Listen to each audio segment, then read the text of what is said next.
championship fight between Charles "Do Bronx" Oliveira and Jose Aldo.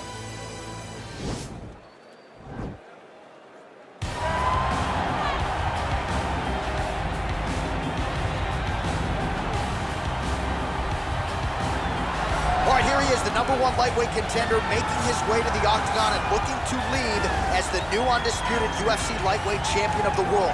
He has bided his time, waiting for this title shot. He's got the winning streak. He has the quality of opposition. Now he's fighting the #1 guy in the world. He believes he's the best.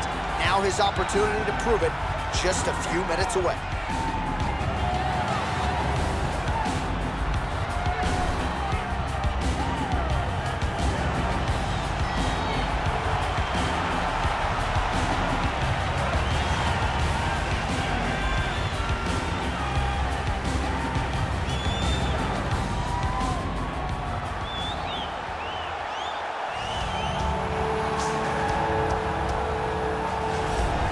All right, here he is, the reigning, defending, undisputed UFC lightweight champion of the world. Of course, the target is on his back.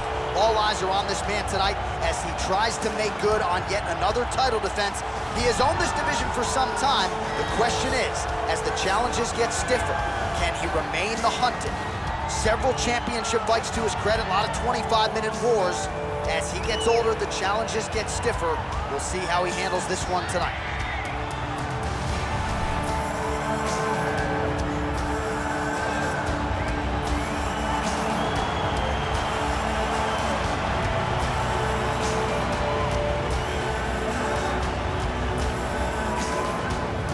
And now our tail of the tape for this lightweight scrap. Oliveira is 30, Aldo is 33. Oliveira is 3 inches taller. He will have a 4-inch reach advantage. The veteran voice of the octagon, Bruce Buff. Ladies and gentlemen, this is the main event of the evening. And when the action begins, a referee in charge of the octagon, Yves Lavigne. And now, this is the moment UFC fans around the world have been waiting for. Live from the T-Mobile Arena in Las Vegas,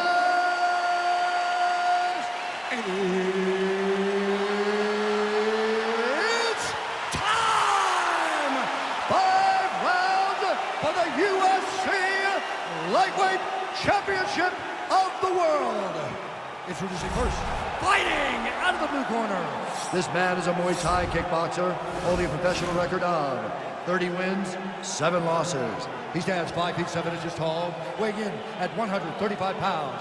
Fighting out of Rio de Janeiro, Brazil, presenting the challenger, Jose Aldo Jr.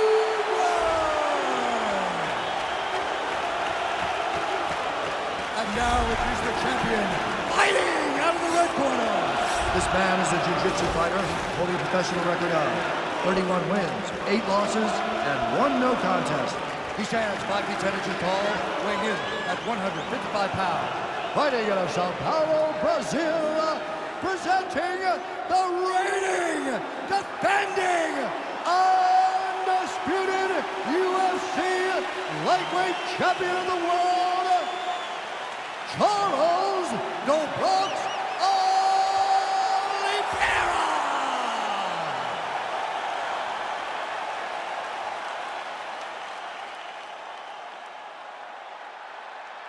UFC belt on the line, guys. Protect yourself at all time, obey my command at all time.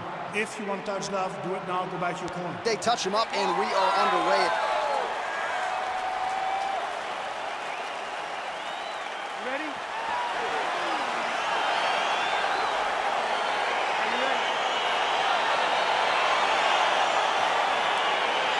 All right, so here we go with round 1, and when you are facing a submission specialist like this as a striker, you have got to avoid the canvas, I would think, at all costs. Yes, you have to. And if the striker gets taken down, he needs to make sure the only thought is to get back to his feet. Whether the submissionist goes to his back or is on top, you've got to make plan number 1, getting back standing and getting back to your space. If not, you're going to find yourself tapping and really wondering why Why did I not engage him in this game? Look at you dropping a submission sequence. Ah, it's crazy. All right, bottom fighter here, maybe looking to hip escape, DC.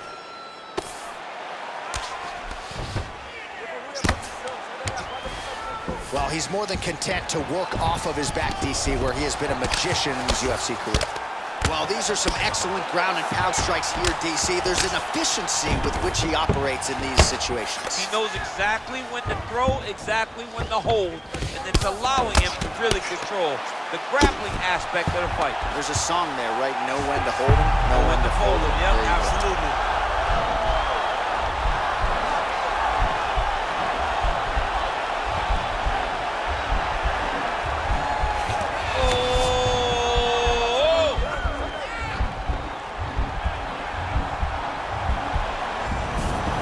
And he's out.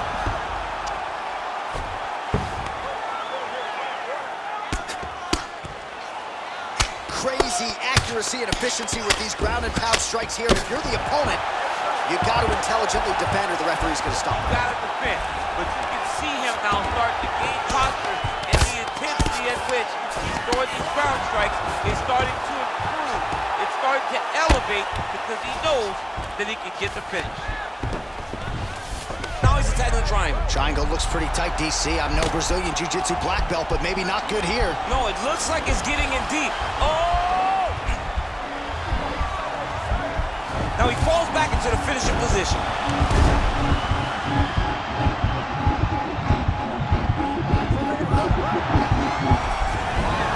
Brilliant submission defense there.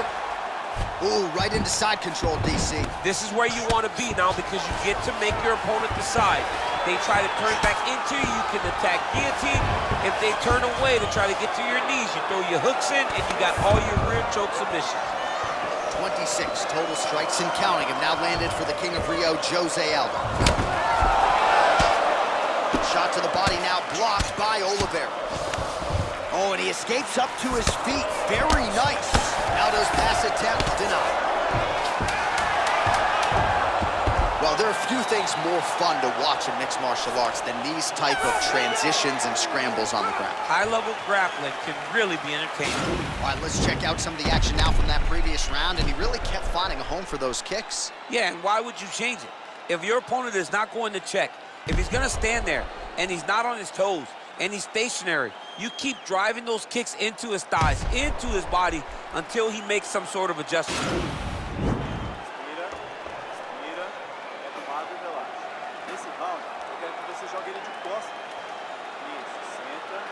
All right, 5 minutes down. Here we go with round two. Charles Oliviera versus Jose Aldo. There's no give on that leg kick.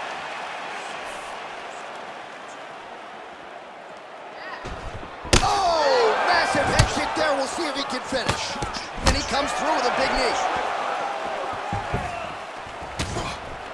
Oh, beautiful jab there. It's one thing to have length. Of course, it's another to use it effectively. Beautiful job with that jab. And he connects with a punch there. We'll see if there's more where that came from. Boxing, boxing, boxing. So 41 total strikes have landed for Jose Aldo. Well, 3 out of every 4 shots finding the target. 75% the accuracy rate thus far against Charles "Du Bronx" Oliviera. Oh, nice right hand. Oh, Superman punch. Not always easy to execute. He did so there. Well, he's been pretty accurate tonight. He's landed some significant strikes, but his corner's looking for him to mix it up a little bit more and just throw more volume. Because they don't see too much of a threat. This guy has to have confidence in knowing that when he extends his combinations, he's still safe, but he's also going to be able to land. He's got to be finding that confidence in his mind that... What a fantastic strike to throw at the exact right moment. He deserves this moment. Go finish his fight. Oh, nice high kick. Oh!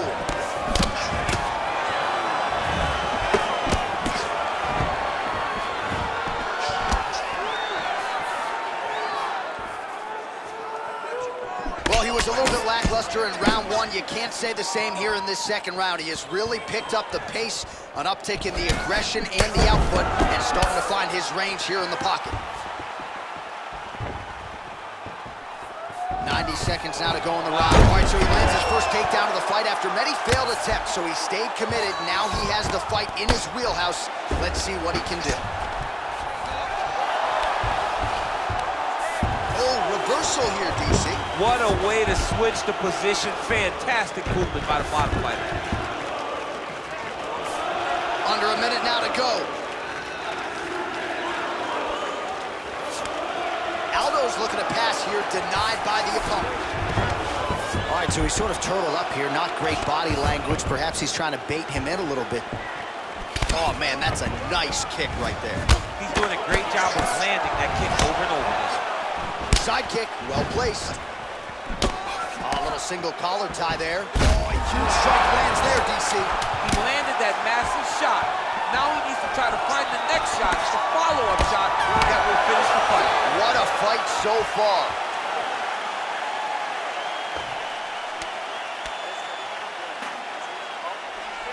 All right, what a round it was, and as far as flying knees go, they don't get much cleaner than the one he landed in that round. Yeah, he landed it cleanly, and he did a lot of good work. But this is the thing. That flying knee is going to be what we remember when we talk about this fight. I think you got to throw one in your next fight. I'd never.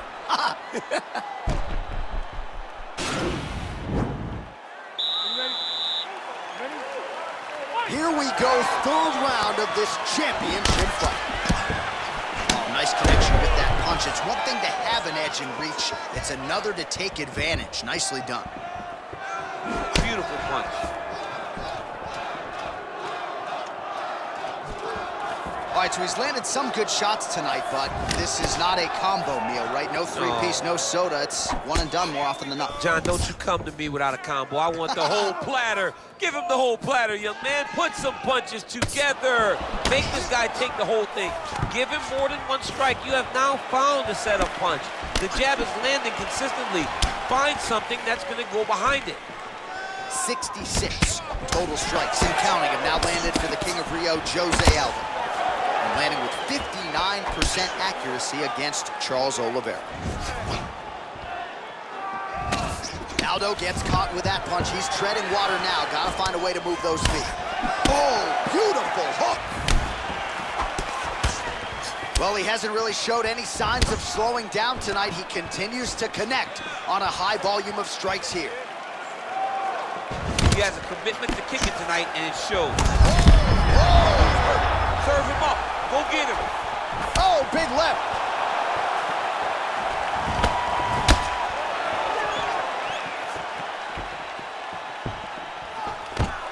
Oliveira doing the right things defensively.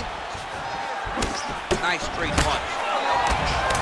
Oh, look at the redness underneath that left elbow. He is badgering that left side of the body.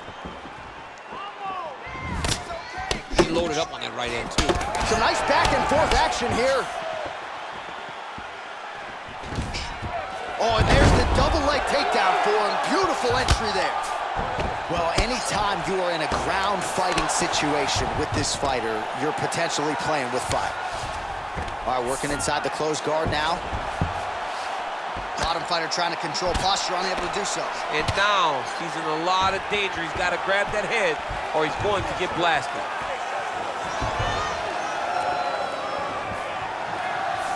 Oh, a huge block there. Good stick.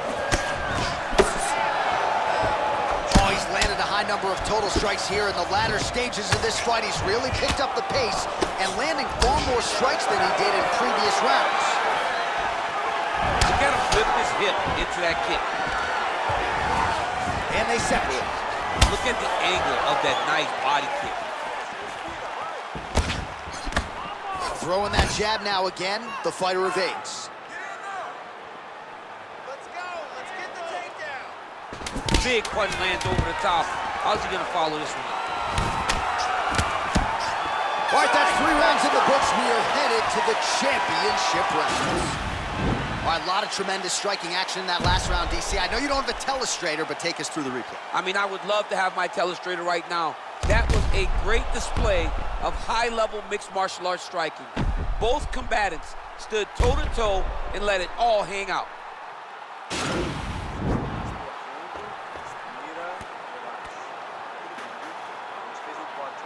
All right, so here we go with our fourth round of a possible 5, and a lot of fighters change up their training camp when they're fighting 5 rounds versus 3.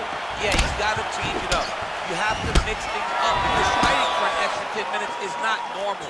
Guys don't do this normally. It's a 15-minute fight, so you have to do things physically and also mentally to make sure that you're ready to go that extra 10 minutes. Oh, that's a good strike there by Aldo. Another shot lands upstairs. Stuffs the takedown there. How good is his takedown defense?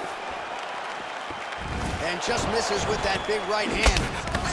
Another punch to the head. He's really turning every part of himself into those strikes to the head. I am starting to lose track of how many punches this guy has landed to the head of his opponent.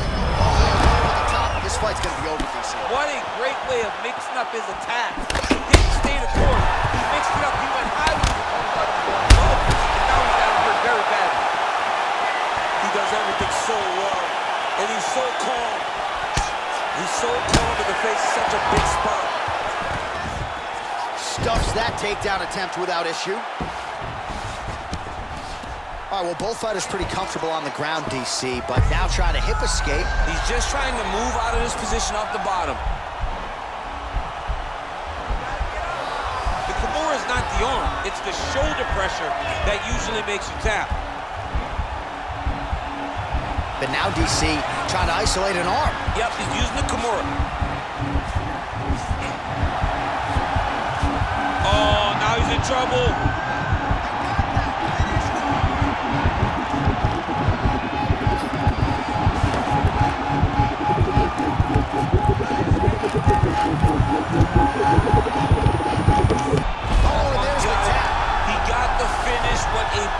Kimura finish by this great fighter. And I don't care how high your threshold is for pain. When you're in that compromised state, better to tap and fight another day. It's so crazy because people think the pressure's on your arm. It's all your shoulder.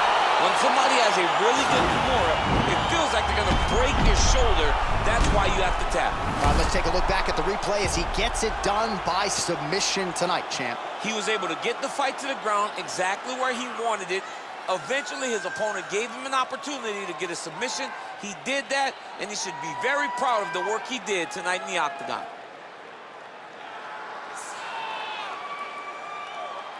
So there is the man they are all chasing at 155 pounds, the undisputed UFC lightweight champion. And how about the way he got it done tonight? A spectacular submission to finish the job. Ladies and gentlemen, referee Yves Leving has called a stop to this contest at 3 minutes, 13 seconds of round number 4. Declaring the winner by tap out due to a Kimura, and still the undisputed UFC lightweight champion of the world, Charles "The Bronx" Oliviera. Well, many argue it's the UFC's toughest weight class. It's one of the more difficult belts to defend, but he certainly did just that here tonight. Congratulations to the undisputed UFC lightweight champion, your winner by submission. And now all that's left to do is to celebrate with the corner. Big finish and a big result here tonight.